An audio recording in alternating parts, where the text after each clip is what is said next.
2:44 a.m. The Red Sea, 112 nautical miles northwest of the Bab el-Mandeb Strait. The water is flat and black, the kind of darkness that makes the sky indistinguishable from the sea. A light crosswind pushes at 11 knots from the southwest, carrying the faint smell of desert and salt. The USS Gravely, DDG-107, an Arleigh Burke-class Flight 2, a guided missile destroyer, holds a steady course at 14 knots, her bow cutting a low phosphorescent wake into the night. She is the forward sentinel of the multinational maritime task force assembled under Operation Prosperity Guardian. Her mission: keep the Bab el-Mandeb open. Protect commercial shipping from a threat the world underestimated for too long. In the Combat Information Center of the Gravely, the watch team runs at heightened readiness. 11 weeks of it. The radar supervisor sits at his AN/SPY-1DV console and watches the electronic picture of every object within 200 miles. Tankers, patrol craft, a commercial airliner at 30,000 feet over the Saudi coast. The SPY-1D, upgraded to block configuration and integrated with the ship's Aegis baseline 9B2 combat system, paints it all with clinical precision. Everything is known. Everything is tracked. The system has been running without interruption for 11 weeks, and 0 seconds of those 11 weeks has been relaxed. Every contact is cataloged. Every anomaly is questioned.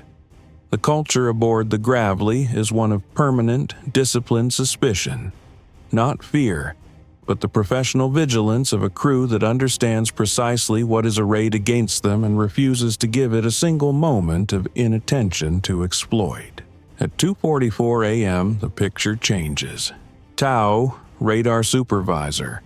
Multiple pop-up contacts bearing 145 through 180, range 42 to 51 nautical miles. Airborne. Low and slow. Speed 90 to 110 knots. Count still developing. Classify as probable UAS. Multiple tracks. The tactical action officer stands from her chair. 41 weeks on deployment. 11 of them in this threat environment. She knows what 90 knots and bearing 145 means at 2:44 a.m. in the Red Sea. Sound general quarters. All hands to battle stations. TAO to strike group.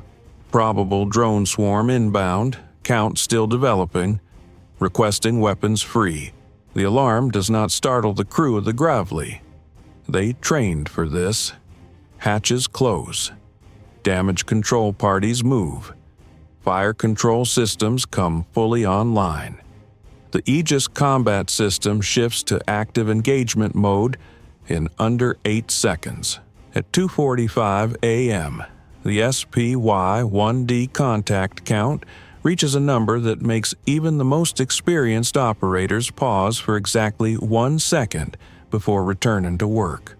67 airborne contacts. 67 Shahed 136 variant drones. Houthi-operated Qasef-2K and Wa'id types, Iranian-designed, modified in Yemeni workshops with upgraded data link receivers and a passive radar homing guidance mode that homes on ship radar emissions in the terminal phase. They fly in 7 waves of 9 to 10 aircraft each, staggered between 30 and 300 meters altitude, spread across a 40-degree arc designed to force the Gravely to engage on multiple bearings simultaneously. And they are accompanied, on the surface, by something new. 6 high-speed drone boats, surface attack craft carrying 500 kilograms of explosives each, running at 32 knots from the southeast, hugging the radar clutter of the coast. 67 drones. 6 drone boats.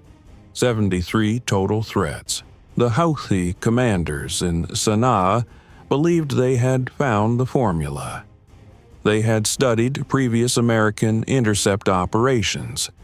They had reverse-engineered the engagement timelines. They believed they had calculated the exact number of threats needed to exhaust the Gravely's interceptor magazine before the final wave arrived. They believed mixing drone boats with aerial drones would split the ship's defensive attention. They believed the staggered wave structure would defeat the Aegis engagement sequencing. They made 5 catastrophic mistakes. None of their beliefs were correct. The first mistake: they did not know the MH-60R Seahawk helicopter that had launched from the Gravely's flight deck 40 minutes earlier on a routine anti-submarine patrol had already detected the drone boat launch from a coastal staging area using its AN/APS-153 multi-mode maritime radar. The Seahawk crew had been tracking the drone boats for 31 minutes before the aerial swarm launched. The surface picture was already complete. The drone boats had no element of surprise. The second mistake: they chose a launch range of 42 to 51 nautical miles, believing that closer range would compress the American engagement timeline. In fact, it compressed the Iranian timeline. At 90 knots, 42 nautical miles gives the defender 23 minutes of engagement time. 23 minutes is an eternity for a fully operational Aegis Combat System. The third mistake: they did not account for the MQ-9 Reaper UAV orbiting at 35,000 feet, assigned to the task force under an ISR tasking order, which had been watching the drone boat staging area for 4 hours. Its communications data link had already transmitted the surface track file to the Gravely via rover terminal before the first Houthi drone cleared its launch rail. The fourth mistake: they assumed the Gravely was operating alone. She was not. 12 nautical miles to the northwest, the USS Mason, DDG-87, a second Arleigh Burke destroyer, was running dark, radar in passive mode, listening. She had already received the Gravely's full-track picture via Link 16. Her VLS cells were loaded. Her engagement authorities pre-delegated. The fifth mistake was the most fundamental: a mistake of understanding. The Houthi commanders calculated a magazine exhaustion threshold based on the assumption that the Gravely would engage every drone with an interceptor missile. She would not. The Gravely carried 20mm Phalanx CIWS, capable of killing drones without expending a single missile. She carried deck-mounted remote weapon stations for low-slow visual targets, and she carried the AN/SLQ-32V6 shipboard electronic warfare system, which could seduce radar-homing drones away from the ship entirely. The Houthi magazine exhaustion model was built on a false premise. Their strategic concept for this operation was wrong before the first drone lifted off. At 2:46 a.m., weapons free authorization is received. The TAO's voice is flat, clinical. She sounds like she is ordering lunch. Engage all aerial tracks with ESSMs. Seahawk engage surface contacts. SLQ-32 full electronic attack mode. CIWS to auto. The MK-41 VLS cells begin cycling. RIM-162. Evolved Sea Sparrow missiles. ESSM Block 2 launch in pairs from the Gravely's cells in a rhythm that sounds from outside like deep coughs separated by 2-second intervals. The ESSM Block 2 carries an active radar seeker, a 16-kilogram continuous rod warhead, and maneuvers at up to 50 G through terminal phase. Its active radar seeker operates independently in the terminal phase. Once locked, the missile guides itself to intercept without requiring continuous illumination from the launching ship. This matters enormously in a saturation attack. The Gravely's fire control system can launch an ESSM, hand it off to autonomous terminal guidance, and immediately assign the illuminator to the next target. The cycle time between engagements is measured in seconds, not minutes. At a drone flying 90 knots in a relatively straight line, it is not a difficult target. 8 ESSMs in 16 seconds, each assigned to the first and second waves. Simultaneously, the SLQ-32V6 comes fully online. Its electronic attack suite broadcasts coordinated jamming and deception signals on frequency ranges used by the Houthi passive radar homing guidance mode. Of the 67 inbound drones, 19 are using the upgraded Iranian Seeker. As the deception signals take hold, those 19 drones curve away from the Gravely's actual position, following a ghost ship, an electronic phantom projected 11 degrees off the true bearing. 11 degrees. At 40 miles, a miss distance of more than 6 nautical miles. 19 threats neutralized without a single interceptor missile expended. At 2:48 a.m., the first wave of 10 drones reaches 25 nautical miles. The ESSM salvo intercepts 7. 3 continue inbound. USS Mason fires 4 ESSMs from her own VLS cells. 2 more kills. 1 damaged drone, losing control surfaces, spirals into the sea 11 miles from the Gravely. First wave, 0 survivors. At 2:49 a.m., the second wave of 9 drones enters the engagement envelope. Gravely fires 6 ESSMs. 4 kills. 2 misses. Those drones drop from 200 meters to 30 meters in a programmed evasive maneuver, exploiting sea clutter masking. The Aegis system flags the miss and assigns 2 additional ESSMs. Both additional missiles kill their targets at 19 nautical miles. Second wave, 0 survivors. At 2:50 a.m., the surface drone boats are 12 nautical miles out and closing at 32 knots. The MH-60R Seahawk rolls in from the northeast at 200 feet. It carries AGM-114L Hellfire longbow missiles. Radar-guided millimeter-wave seeker heads immune to smoke, darkness, and sea spray. The Seahawk fires 2 Hellfires at the lead drone boats from 4 nautical miles. Both impact within 0.8 seconds of each other. 2 boats detonate in geysers of white fire. Boats 3, 4, and 5 take Hellfires in rapid succession. All destroyed. The 6th boat executes a programmed abort maneuver, turning north after losing the lead boat's data link signal. The Seahawk tracks it, fires a 6th Hellfire, and it ceases to exist at 2:53 a.m. 6 drone boats. 6 kills. 0 reached 2 miles of the Gravely. The aerial engagement continues with mechanical precision. Third wave, 9 drones at 2:51 a.m.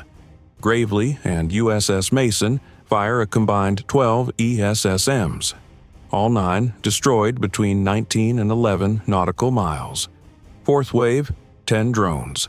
The SLQ-32 deception signal has already claimed 4. 6 remain. Gravely fires 6 ESSMs. 5 kills. The 6th, damaged by shrapnel, tumbles ballistically toward the ship. Phalanx CIWS acquires at 2,000 meters, fires a half-second burst of 20mm tungsten, and shreds it at 1,400 meters. Fifth wave, 8 drones, 4 already neutralized by electronic deception. 4 remaining ESSMs achieve direct hits. Sixth wave, 10 drones, flying lower, 20 to 40 meters altitude to exploit sea clutter masking. The Aegis system adapts, assigning 2 ESSMs per drone for the closest 4 tracks. 8 ESSMs, 4 kills.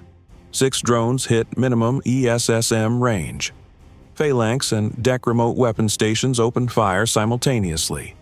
3 drones killed by Phalanx. 2 more by .50 caliber fire at 900 meters and 1400 meters.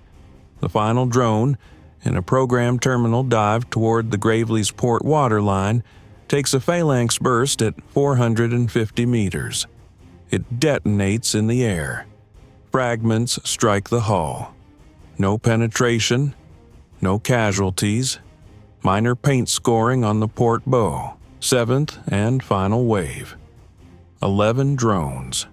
The Houthi reserve force held back to exploit the theorized gap in the Gravely's exhausted magazine. In their operations center, Houthi commanders are watching a drone-fed video feed, waiting for the explosion that will mark the end of an American warship. USS Mason fires 8 ESSMs at the 7th wave as it crosses 20 nautical miles. 6 kills, 2 misses. The Gravely's aft VLS cells, at 91% capacity, fire 4 more ESSMs. 2 additional kills. 0 drones reach 10 nautical miles. Phalanx fires a short precautionary burst at the final debris cloud. 2:58 a.m. 14 minutes since first contact. All 67 aerial drones destroyed or neutralized. All 6 drone boats destroyed. 0 American casualties. 0 significant ship damage. 1 paint scoring on the port bow. All stations TAO. All threats neutralized. 0 casualties. Ship is fully mission capable. The strike group commander keys his radio at 2:59 a.m. Gravely, you are authorized for Retribution Strike Alpha. Execute on my mark. Mark. At 3 a.m., the counter-strike begins. The USS Gravely opens her VLS cells to a different kind of weapon. 8 BGM-109 Tomahawk land attack missiles, Block 5, 450-kilogram warhead, terrain following at 550 knots, GPS-aided CEP of 5 meters, climbs skyward in a 12-second firing sequence. USS Mason fires 10 Tomahawks 14 seconds later. The missiles fly northwest at low altitude, invisible to the Houthi air defense radar previously cataloged by American ISR platforms over 3 months of patient collection. First target, the Houthi Maritime Drone Operations Center at Ras Isa, a hardened facility built into a coastal cliff used to coordinate drone attacks against Red Sea shipping. Its antenna farm dies first. A single Tomahawk detonates against the communications array at 3:08 a.m. The facility loses all external communications in the same millisecond. The main building takes the second Tomahawk 6 seconds later.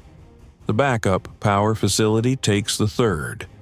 A Block 5 penetrating warhead drives 4 meters into the cliff rock before detonating.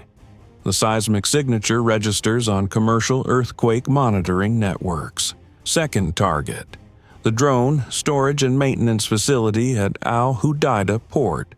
3 warehouse structures, a fuel annex, a machine shop where Iranian-supplied components were assembled into finished weapons.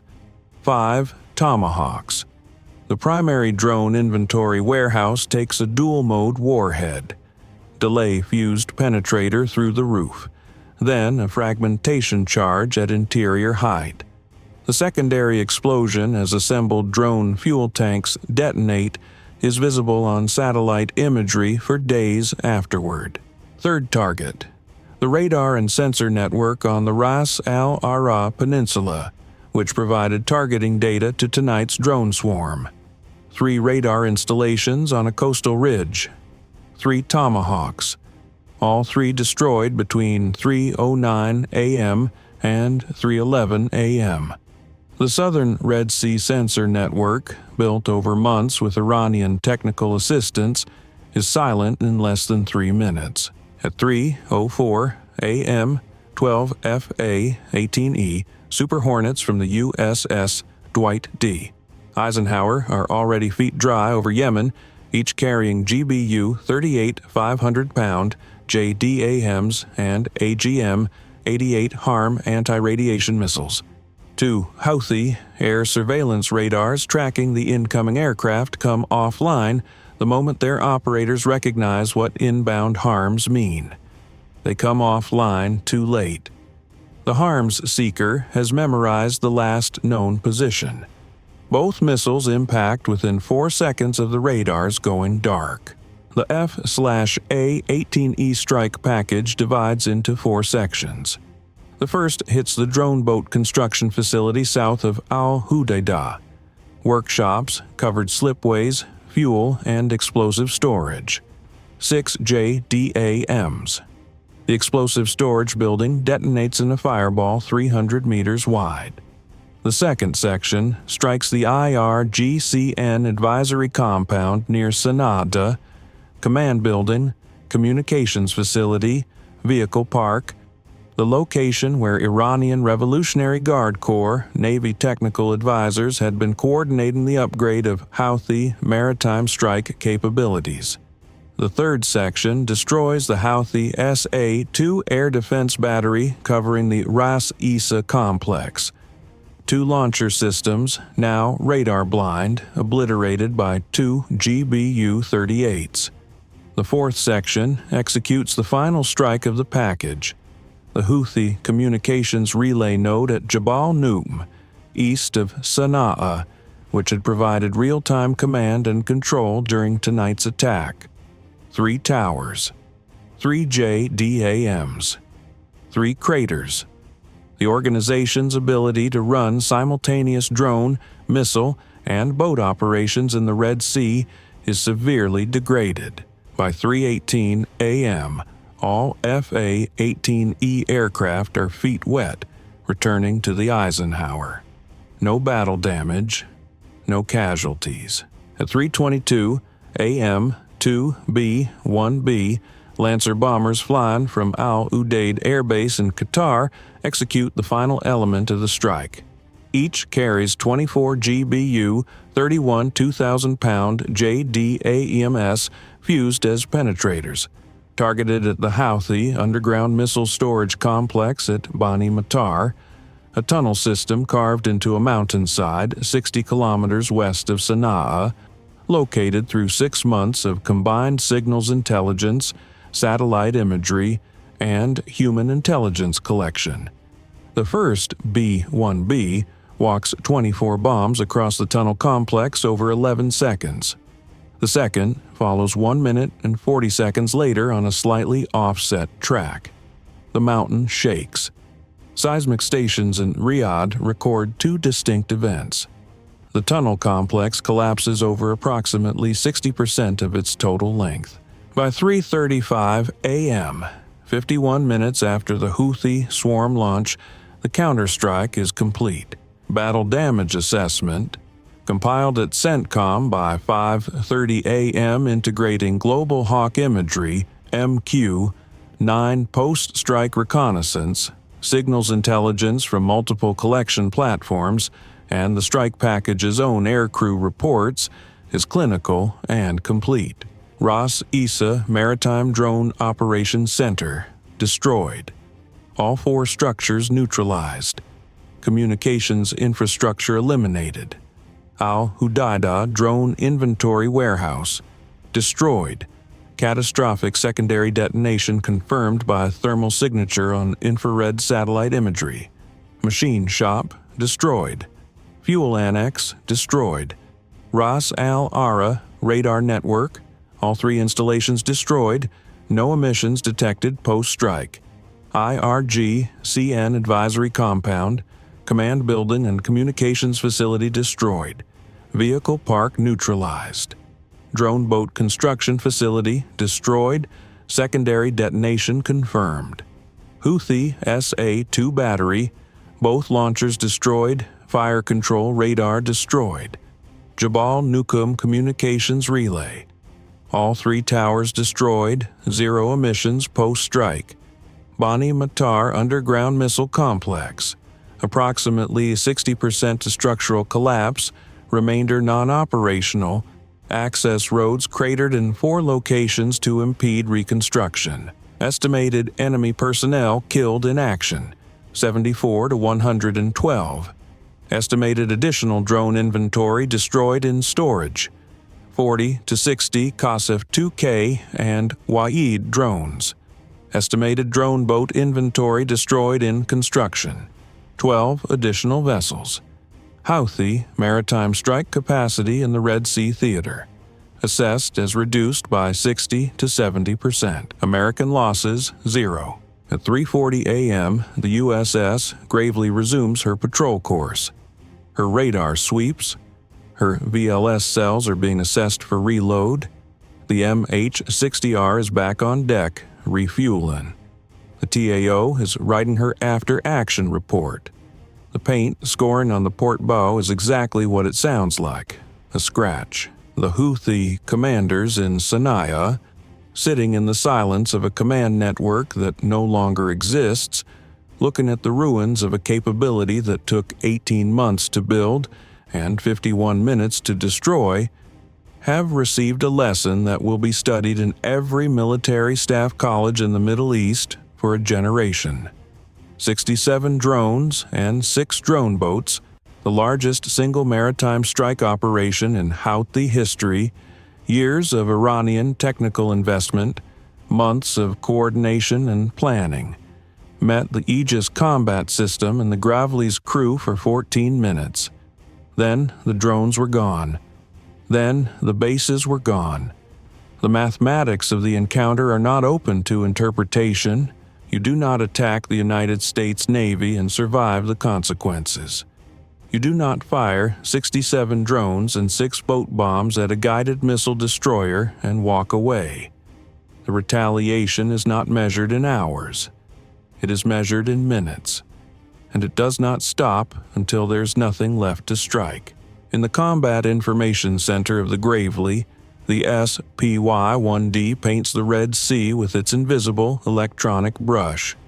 A tanker, northbound. A container ship running the Bab el-Mandeb corridor that this ship and her crew exist to protect. Everything cataloged, everything tracked, everything known. The sea is open. The sea stays open. That is the only acceptable outcome. And it is the outcome that will always be delivered.